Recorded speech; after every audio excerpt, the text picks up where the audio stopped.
Okay, so far I've introduced summarizing and offered the 5 guiding principles. I introduced the strategy GIST and its 4 steps. Now I will model using the GIST strategy in a text about mummies. Over the years, I found it rather useful to preface the activity with just a quick aside. Writers sometimes use what is termed a hook at the beginning of a text. In this instance, the author begins with a question: what is a mummy, and why do we find mummies so fascinating?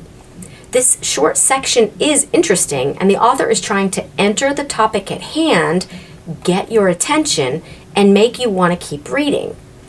Listen as I read this aloud, and you can make a mental note of whether you think an idea helps us define what a mummy is, or whether it may be part of the author's hook. What is a mummy, and why do we find mummies so fascinating? We've all heard of old-time horror movies with names like The Mummy's Hand, The Mummy's Ghost, and The Mummy's Tomb, and then there is The Mummy's Curse. Even today, there are people who believe that anyone who has ever gone near a mummy will meet with sudden misfortune. Okay, the first and easiest thing to tackle on this page is just the topic. We know that we're talking about mummies, so I'm going to underline it and mark it with a capital T. The rest of the section, though, includes a discussion of movies, beliefs, curses. None of these details help us better understand the science of how a mummy is formed, so we can cross out the rest of that section and mark it as unnecessary. The next section is where our real work begins. Yet a mummy is nothing more than a dead body, either human or animal. Perhaps the reason mummies fill some of us with fear and fire up our imagination is that they are so lifelike. Many Egyptian mummies are thousands of years old, but they still have their hair, their fingernails and toenails, and even their eyelashes. Their flesh and their features are well preserved. In looking at photographs taken when the mummies were discovered in recent times, we can tell them apart and recognize their faces. Although I don't need to capture the title again, I usually underline it anyway just to keep it as part of my working memory. Notice this tiny word right here. This is called a linking verb, and his presence in this text is a clue for us. We call them signal words, and they call attention to the author's shape or structure. What comes after a linking verb is often some kind of definition or detail that will help us capture the essence of this topic. The signal word helps us understand that the author is using a shape or structure called description. When we encounter this structure, a concept map or bubble map is a great diagram to help us represent the author's ideas in a concise manner, and a completed bubble map will help you streamline your study process later on. In the background, you can hear all of the linking verbs together in a song. I've placed the QR code here. Just know that my strengths are not music or technology, but I gave it my best. You've been warned. Moving on. We have our first key idea right here, telling us that a mummy is a dead body, either human or animal. You can see here that I chose not to keep the word yet or the phrase nothing more than, because they don't really add to our understanding of how mummies are formed. The author chose these words as a kind of contradiction to the earlier ideas about the mythology of mummies. Nothing more than is a way the author says, okay, I know some people have these superstitions, but a mummy is a dead body and nothing more. The next part says, perhaps the reason mummies fill some of us with fear and fire up our imagination is that they are so lifelike. Most of the words in this sentence refer to fears and how humans are fascinated and terrified by mummies. Most of the sentence is unnecessary since none of it really helps us define mummies except for the very last word. The adjective lifelike follows the linking verb are and adds to our understanding, so we will collect this word and add it to our summary. Okay, I made a quick change mid-flight. Let's call it a pivot. Instead of assigning our topic as singular, a mummy, I changed it to mummies, plural. I made this adjustment because if our topic is plural, it allows me to use fewer words in my definition. Is having 21 words instead of 20 words a deal breaker? Of course not. But I will persist in the spirit of the GIST activity. And a huge thank you to Dr. James Cunningham, who created the GIST strategy in 1984. I would volunteer to be one of his grasshoppers any day. As we take a quick look at what we have collected so far, we see our topic is mummies, and our bubble map and key idea section remind us that mummies are dead bodies, either human or animal. Then we collected the adjective lifelike. Since we're limiting ourselves to 20 words, we need to be as concise as possible. Instead of writing an additional sentence like mummies are lifelike, I will add the adjective before the noun. In this instance, dead is an adjective modifying bodies, so I will add the word lifelike here right before the other adjective, dead. I'm hoping by modeling this for you, you will begin to internalize and hopefully be able to repeat these steps with another text. That is my ultimate goal, to help you summarize a nonfiction text without any assistance at all. Okay, let's continue on. Many Egyptian mummies are thousands of years old. This section here offers us two new key ideas. The word Egyptian is an adjective that describes mummies. Egyptian means relating to Egypt or its people, and Egypt is a place, so that helps us answer the key idea where. We're not discussing just any mummies. We are learning about the mummies found in Egypt. The next one that pops up for me is thousands of years old. This phrase gives us information about the key idea when. When were these mummies first formed?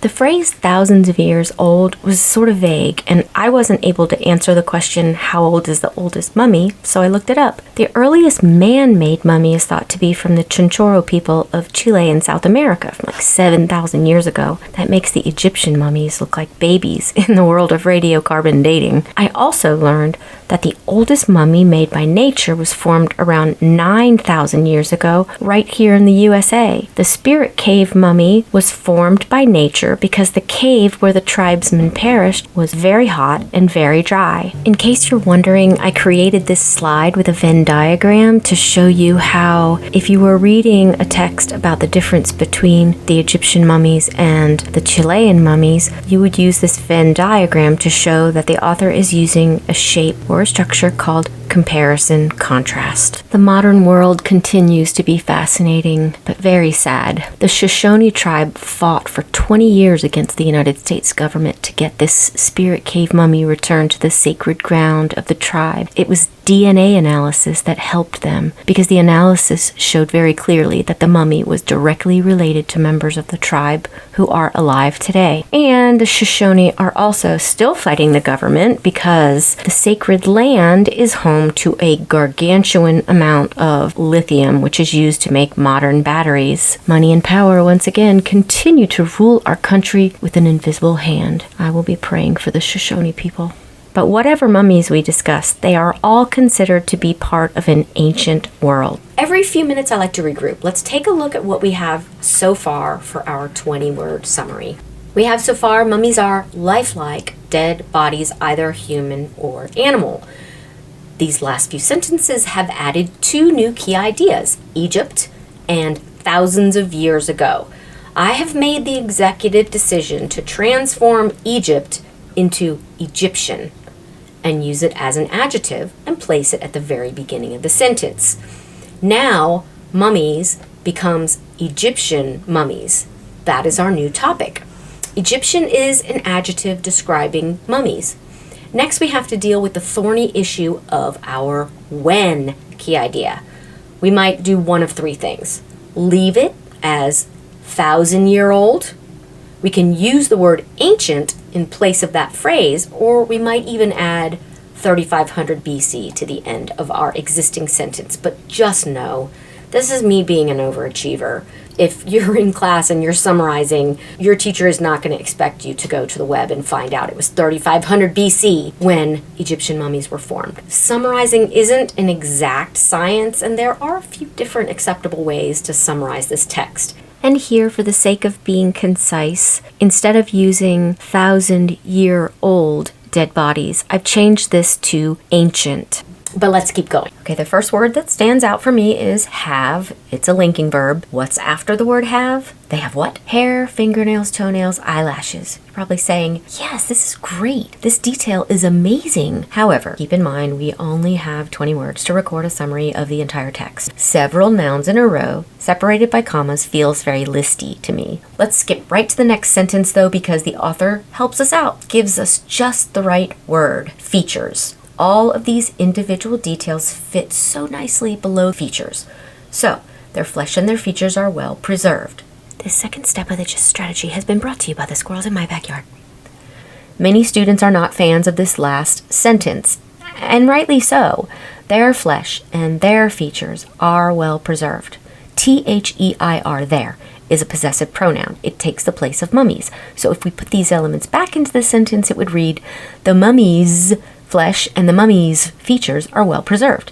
If we apply what we learned earlier about our topic, we can extrapolate here and conclude the word mummies does not need to be reiterated in the summary. So we will instead get rid of the word there.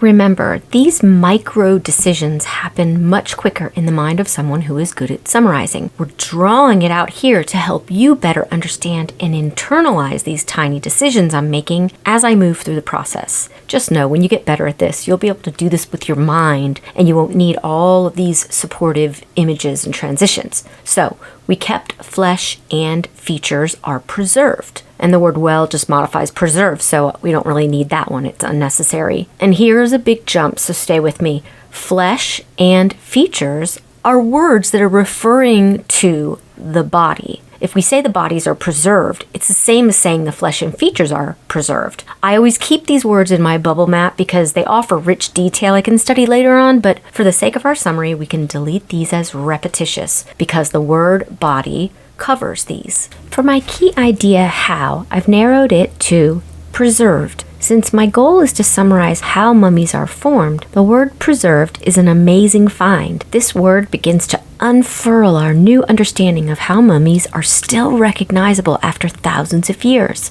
I am wondering, how exactly does this process of preservation take place? I'm wondering. For my 20-word summary, I'm going to replace the word lifelike with the word preserved because I sense that this word gets us a little closer to understanding the science behind mummification. Our final sentence, in looking at photographs taken when the mummies were discovered in recent times, we can tell them apart and recognize their faces. I deleted this as repetitious because the word lifelike and the word preserved do cover this idea of being able to recognize them and tell them apart.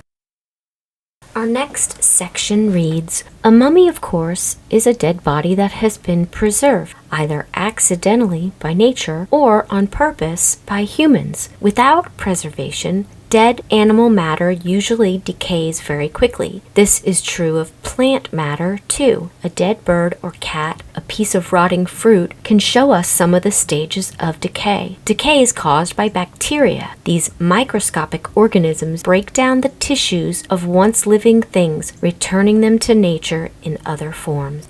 I'm hoping that you're able to cross off this first part of the sentence by now. We've already captured the topic mummies as well as a definition of mummy as a preserved dead body. The second part is new and adds to our knowledge of how mummies are formed, accidentally by nature or on purpose by humans. This answers our key idea how.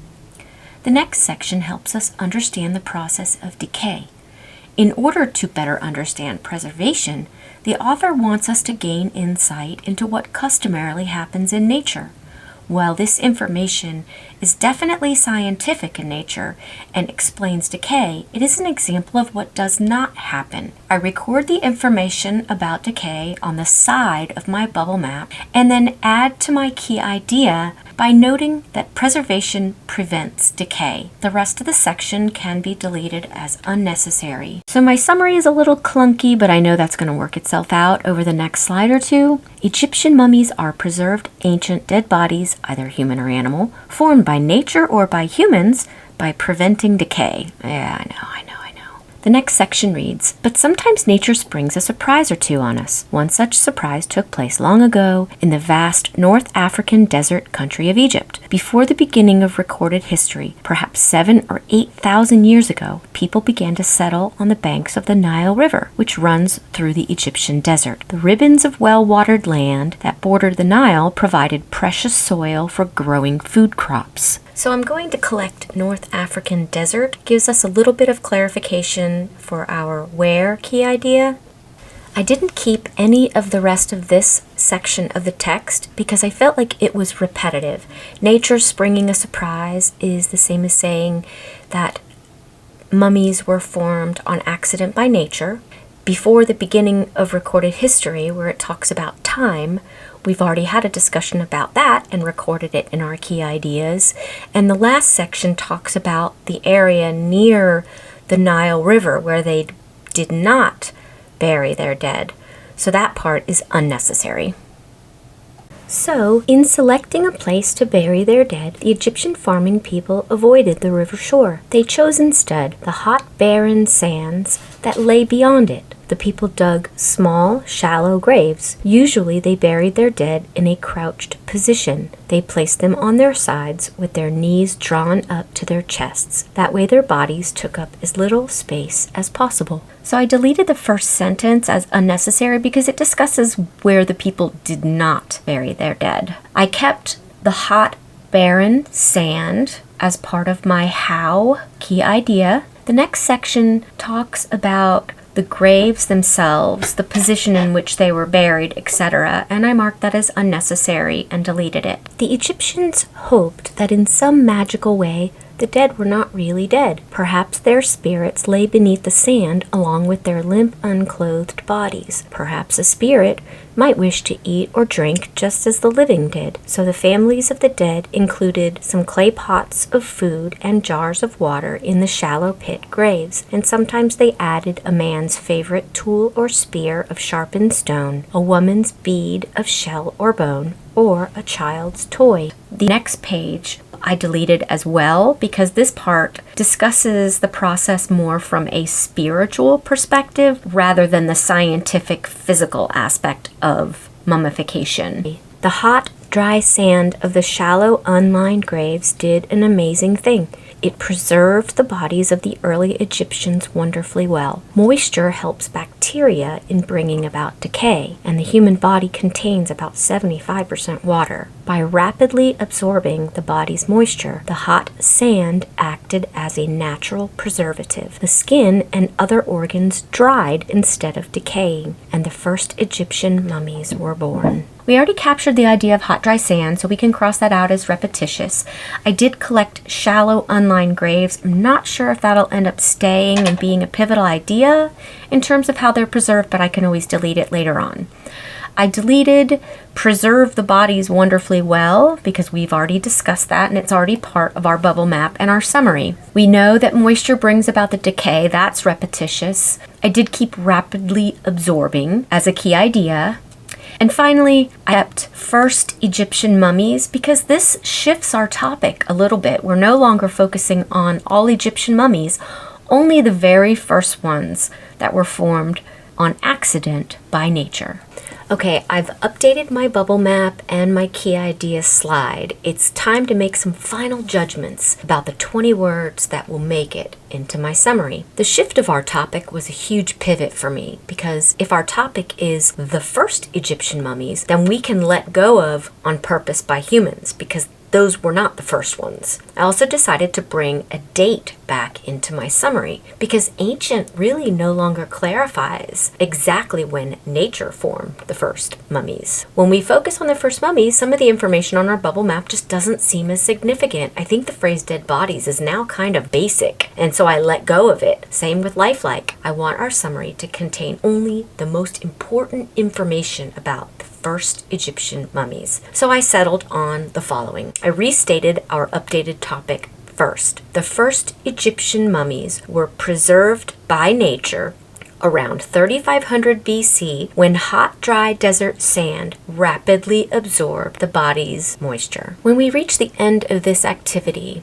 in the past anyway, students would be like, oh my gosh, that took forever. ever do we really need to go into all of that detail? And I say, no, you don't. Once you sort of internalize the way that the GIST strategy works, you begin to do this as you are reading a text. So the first time is going to be pretty labor intensive and memory intensive because you're really soaking up all of these individual micro decisions I've made. But overall, I really hope that this will help you be able to find the gist of whatever text you are reading.